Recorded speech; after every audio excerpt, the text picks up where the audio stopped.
Hi friends, welcome to Shri love circle.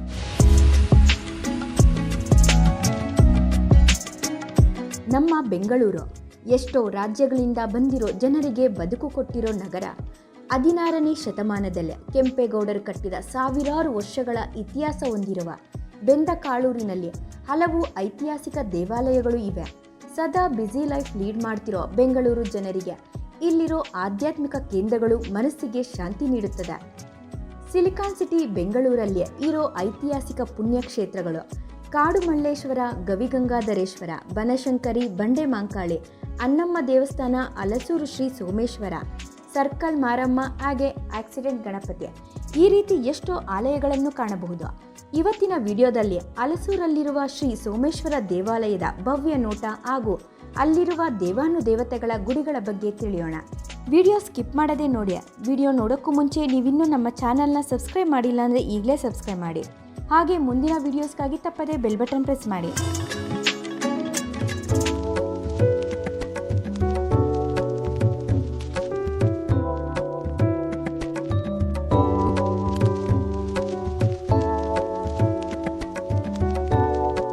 Halasuru ಸದಾ ಜನದಟ್ಟಣೆಯಿಂದ ಕೂಡಿರುವ ಪ್ರದೇಶ. ಚಿಕ್ಕ ಪುಟ್ಟ ರಸ್ತೆಗಳು, ದೊಡ್ಡ ದೊಡ್ಡ ಕಟ್ಟಡಗಳು. ಹಿಂದಿ, ತಮಿಳು, ತೆಲುಗು ಸೇರಿದಂತ ಎಲ್ಲ ಭಾಷಿಕರನ್ನು ಇಲ್ಲಿ ಕಾಣಬಹುದು. ಹಳೆ ಬೆಂಗಳೂರು ಪ್ರದೇಶಗಳಲ್ಲಿ ಹಲಸೂರು ಸಹ ಮುಖ್ಯವಾದ ಪ್ರದೇಶ.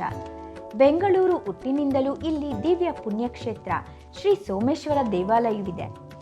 ಈ ದೇವಾಲಯ ಸುಮಾರು 1500 ವರ್ಷಗಳ ಹಿಂದಿನದ್ದು ಎಂದು ಇತಿಹಾಸದಲ್ಲಿ ತಿಳಿಯಬಹುದು. ಇಲ್ಲಿ ನೆಲೆಸಿರುವ ದೇವರು ಮಹಾದೇವ. ಈ ಮಹಾದೇವನನ್ನು ಮಾಂಡವ್ಯ ಮಹರ್ಷಿಗಳು ಪೂಜಿಸುತ್ತಿದ್ದರು ಎಂದು ಸ್ಥಳ ಪುರಾಣಗಳು ತಿಳಿಸುತ್ತದೆ. ಅತ್ಯಂತ ಪ್ರಾಚೀನ ದೇವಾಲಯವಾಗಿದ್ದು ಇದೇ ದೇವಸ್ಥಾನದ ಆವರಣದಲ್ಲಿ ಹಲವು ಲಿಂಗಗಳನ್ನು ದರ್ಶಿಸಬಹುದು. ಹಲಸೂರು ಬಸ್ ನಿಲ್ದಾಣದಿಂದ ಸಾಗಿದರೆ ಒಂದು ಕಿರಿದಾದ ರಸ್ತೆಯಲ್ಲಿ ಈ ಭವ್ಯ ಆಲಯವನ್ನು ನೋಡಬಹುದು. 13ನೇ ಶತಮಾನದಲ್ಲಿ ಕಟ್ಟಲಾಗಿರುವ ಈ ದೇವಸ್ಥಾನದ ವಾಸ್ತುಶಿಲ್ಪ ನಮ್ಮನ್ನು ನಿಬ್ಬೆರಗಾಗಿಸುತ್ತದೆ. ದೇವಸ್ಥಾನದ ಮುಂದೆ ಇರುವ ಧ್ವಜಸ್ತಂಭದಲ್ಲಿ ಮೊದಲು ವಿನಾಯಕನ ದರ್ಶನವಾಗುತ್ತದೆ. ಧ್ವಜಸ್ತಂಭದ 4 ಕಡೆ 4 ದೇವರುಗಳನ್ನು ಕಾಣಬಹುದು.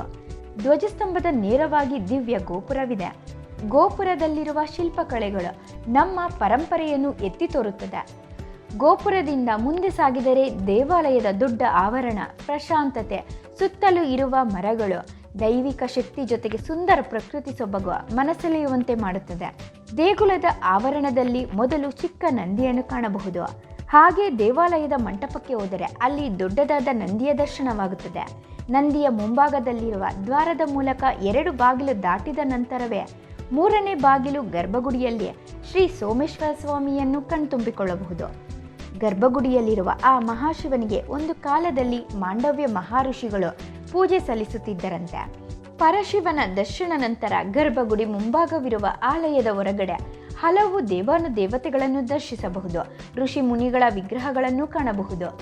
ವರಸಿದ್ಧಿ ವಿನಾಯಕ, ದಕ್ಷಿಣಮೂರ್ತಿ, ಅರುಣಾಚಲೇಶ್ವರ, ಮಹಾವಿಷ್ಣು, ಸುಬ್ರಹ್ಮಣ್ಯ, ಚಂಡಿಕೇಶ್ವರ, ಬ್ರಹ್ಮ, ದುರ್ಗಾದೇವಿ ಸೇರಿದಂತೆ ಹಲವು ದೇವರನ್ನು ಗರ್ಭಗುಡಿಯ ಆಲಯದ ಸುತ್ತ ಪ್ರದಕ್ಷಿಣೆ ವೇಳೆ ಕಾಣಬಹುದು.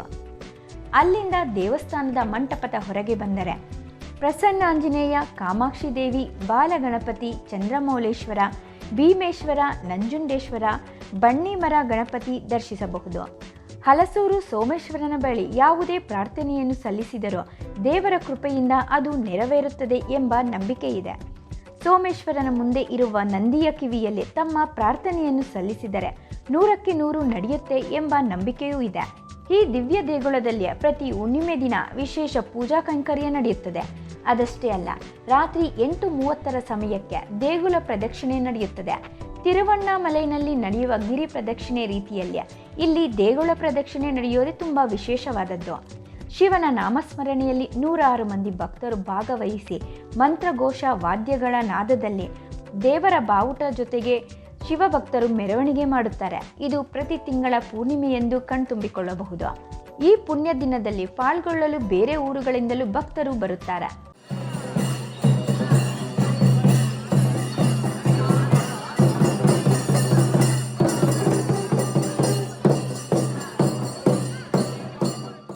ಇನ್ನು ದೇವಸ್ಥಾನದಲ್ಲಿ ಪ್ರತಿ ಸೋಮವಾರ ವಿಶೇಷ ಪೂಜೆ ಪುನಸ್ಕಾರಗಳು ನಡೆಯುತ್ತಿರುತ್ತದೆ. ಹಾಗೆ ಮಹಾದೇವನ ದರ್ಶನಕ್ಕೆ ಬರುವ ಭಕ್ತರಿಗೆ ಅನ್ನಪ್ರಸಾದವೂ ನೀಡಲಾಗುತ್ತದೆ. ಬೆಂಗಳೂರಿನಲ್ಲಿರುವ ಪ್ರತಿಯೊಬ್ಬರೂ ನೋಡಲೇಬೇಕಾದ ಧಾರ್ಮಿಕ ಕ್ಷೇತ್ರ ಇದಾಗಿದೆ. ಸದಾ ಕೆಲಸ ಒತ್ತಡ ಜೀವನ ನಡೆಸುತ್ತಿರುವವರು ಈ ಒಂದು ದೇವಾಲಯಕ್ಕೆ ಭೇಟಿ ಕೊಟ್ಟರೆ ಸಾಕು. ತ್ರಿನೇತ್ರನ ಆಶೀರ್ವಾದ ಪಡೆಯುವ ಜೊತೆಗೆ ಆಲಯದ ವಾತಾವರಣ ಮನಸ್ಸಿಗೆ ನೆಮ್ಮದಿ ದೊರೆಯುವಂತೆ ಮಾಡುತ್ತದೆ.